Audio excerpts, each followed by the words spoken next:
শুক্রাণুর সংখ্যা কমে যাওয়া। অত্যাধিক মাত্রায় মোবাইল ডিভাইস ব্যবহার করার ফলে পুরুষের শুক্রাণুর সংখ্যা কমে যেতে পারে। মোবাইল ডিভাইসে থাকা হাই ফ্রিকোয়েন্সি ইলেকট্রোম্যাগনেটিক রেডিয়েশন নির্গত হওয়ার ফলে ব্রেন ক্যান্সার হয়।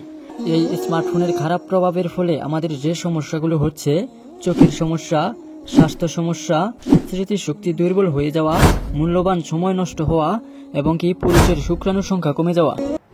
আসসালামু আলাইকুম, hello viewers, welcome back to my YouTube channel and Facebook page. আমি আপনাদের সাথে আছি মামুন।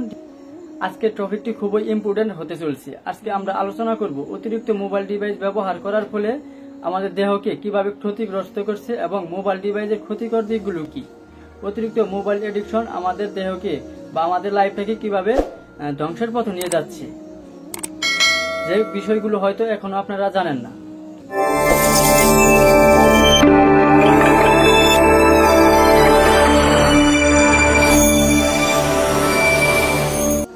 দেখেন, আজ বাচ্চা থেকে প্রাপ্তবয়স্ক প্রত্যেক ব্যক্তির উপর মোবাইল ডিভাইস ব্যবহার করাটা একটা নেশা হয়ে দাঁড়িয়েছে। এই পৃথিবীতে অনেক ধরনের নেশা বা এডিকশন আছে।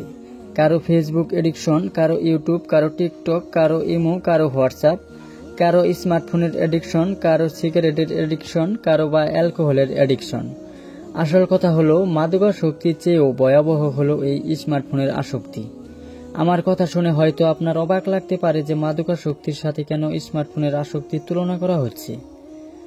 কারণ দেখেন, মাদকাসক্তিতে যেমন আমাদের সময়, অর্থ ও স্বাস্থ্য হানি ঘটে, এর থেকেও বেশি খারাপ প্রভাব আমাদের স্মার্টফোনের আসক্তিতে ঘটে থাকে। ভিডিওটি না টেনে সম্পূর্ণ দেখার অনুরোধ রইল।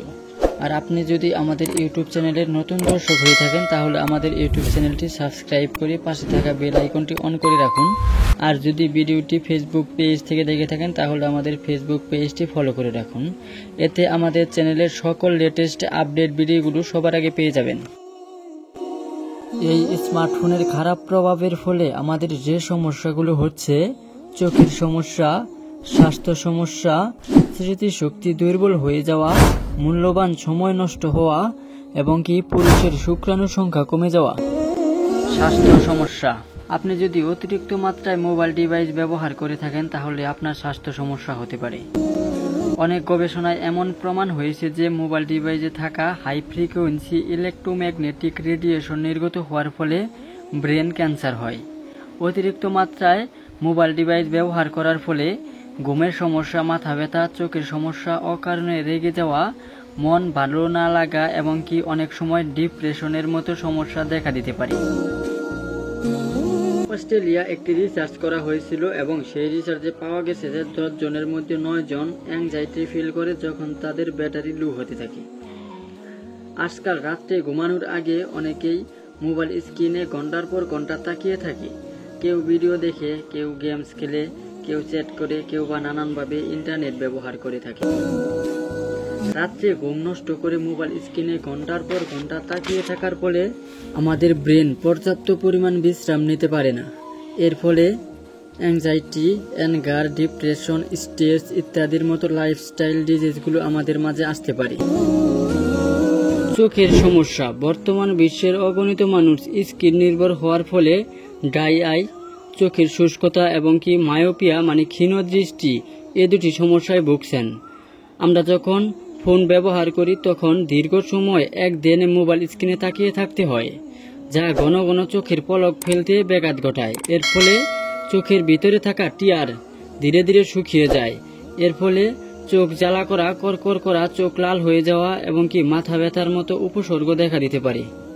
শুধু মোবাইল ডিভাইস নয়, অন্যান্য ডিভাইস থেকে নির্গত ব্লু লাইট চোখের রেটিনার উপর খারাপ প্রভাব ফেলে, যা চোখের ক্লান্তি, ড্রাই আই, চোখের শুষ্কতার সিন্ড্রোম এবং ম্যাকুলার ডিজেনারেশন হতে পারে। তাই রেটিনাকে সুস্থ রাখতে আলো বন্ধ করে বা অন্ধকারে মোবাইল ফোন ব্যবহার করা থেকে বিরত থাকুন। নতুন একটি গবেষণায় এমন বলা হয়েছে যে 2050 সালে 4.8 বিলিয়ন মানুষ, যা এই পৃথিবীর অর্ধেক জনসংখ্যার সমান, মায়োপিয়া বা দৃষ্টিহীনতার সমস্যায় আক্রান্ত হবে। তাহলে একটু ভেবে দেখুন যে এই পৃথিবীর অর্ধেক জনসংখ্যার মানুষগুলো কারা। নিশ্চয়ই ছোট শিশু বাচ্চারা এই পরিসংখ্যানে যুক্ত হবে। কারণ দেখেন আজকাল শিশু বাচ্চারা মাঠে খেলা বাদ দিয়ে তারা স্মার্টফোনে কার্টুন দেখছে, গেমস খেলছে, ইউটিউবে ভিডিও দেখছে, টিকটকে সময় কাটাচ্ছে। আপনাদের কাছে একটা রিকোয়েস্ট থাকবে, একটু কষ্ট হলেও 16 বছরের কম বয়সী শিশুদেরকে স্মার্টফোন দেওয়া থেকে বিরত থাকুন। স্মৃতিশক্তি দুর্বলতা। অতিরিক্ত মাত্রায় মোবাইল ডিভাইস ব্যবহার করার ফলে স্মৃতিশক্তি লোপ বা স্মরণ শক্তি কমে যাওয়ায় এবং কি ডিমেনশিয়ার মতো সমস্যা দেখা দিতে পারে। আর মনে রাখবেন, সকল প্রকার নেশায় স্মৃতিশক্তি নষ্ট করে আইকিউ লেভেল কমে আসে। অতিরিক্ত মোবাইল ডিভাইস ব্যবহার করার ফলে মানুষের তড়িৎ চিন্তা শক্তি কমে যায়, সৃজন ক্ষমতা কমে যাওয়ার ফলে কোনো কিছুই উদ্ভাবনীয় ক্ষমতা ও সিদ্ধান্ত গ্রহণ করার ক্ষমতা বিনষ্ট হয়। সময় নষ্ট হওয়া। স্মার্টফোন আমাদের গুরুত্বপূর্ণ সময় নষ্ট করাচ্ছে। যখন আমরা মোবাইল ফোন হাতে নিয়ে একটার পর একটা ভিডিও দেখতে থাকি, তখন সময়ের কোনো হিসাব থাকে না এবং কি আমাদের জীবনের যে লক্ষ্য আছে তাও আমরা ভুলে যাই। তুমি যখন সকালে ঘুম থেকে ওঠো, তখন হয়তো আগে স্মার্টফোনটা হাতে নাও এবং কি নোটিফিকেশন চেক করা শুরু করো। বলাই বাহুল্য যে এই নোটিফিকেশন চেক করতে গিয়ে আমরা অজান্তেই অনেক সময় নষ্ট করে ফেলি। এক সময় আমরা ইংরেজদের গোলাম ছিলাম, আর এখন আমরা নোটিফিকেশনের গোলাম হয়ে গেছি। আমরা যতই গুরুত্বপূর্ণ কাজের মধ্যে থাকি না কেন, নোটিফিকেশন আসলে পকেট থেকে ফোনটা বের করে নোটিফিকেশন বা মেসেজ চেক করা শুরু করি। আবার অনেকেই আছে নোটিফিকেশন না আসলেও বারবার ফোন চেক করে, এই জন্য যে ফেসবুকে একটা রিলস ছেড়েছিলাম, টিকটকে একটা ভিডিও আপলোড করেছিলাম, ইনস্টাগ্রামে একটা পোস্ট করেছিলাম, কয়টা লাইক আসলো, কে কে কমেন্ট করলো, কে কে শেয়ার করলো, এসব চেক করার জন্য বারবার সেখানে প্রবেশ করি। যাই শুধু চেক করার জন্য, ঘন্টার পর ঘন্টা চলে যায়, কোনো দিকে খেয়াল থাকে না। শুক্রাণুর সংখ্যা কমে যাওয়া। অত্যাধিক মাত্রায় মোবাইল ডিভাইস ব্যবহার করার ফলে পুরুষের শুক্রাণুর সংখ্যা কমে যেতে পারে। মোবাইল ফোন থেকে নির্গত হওয়া হাই ফ্রিকোয়েন্সি ইলেকট্রোম্যাগনেটিক রেডিয়েশন নির্গত হওয়ার ফলে শরীরের বিভিন্ন সেল বা কোষ ও পুরুষের প্রজননতন্ত্রের উপর প্রভাব ফেলে। মোবাইল ফোনের ক্ষতিকর তরঙ্গ শুক্রাণু ঘনত্ব কমানো ও পুরুষের বন্ধ্যত্ব হতে পারে। ভিডিওটি ভালো লেগে থাকলে লাইক, কমেন্ট অ্যান্ড শেয়ার করুন আপনার সেই সকল বন্ধুদেরকে যারা অল টাইম অনলাইনে অ্যাক্টিভ থাকে, ভিডিও দেখে, গেমস খেলে, চ্যাট করে।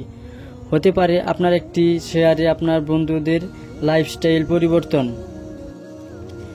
আপনাকে অসংখ্য ধন্যবাদ এতক্ষণ পর্যন্ত আমাদের পাশে থাকার জন্য। আজকে আমাদের আলোচনা এখানেই শেষ।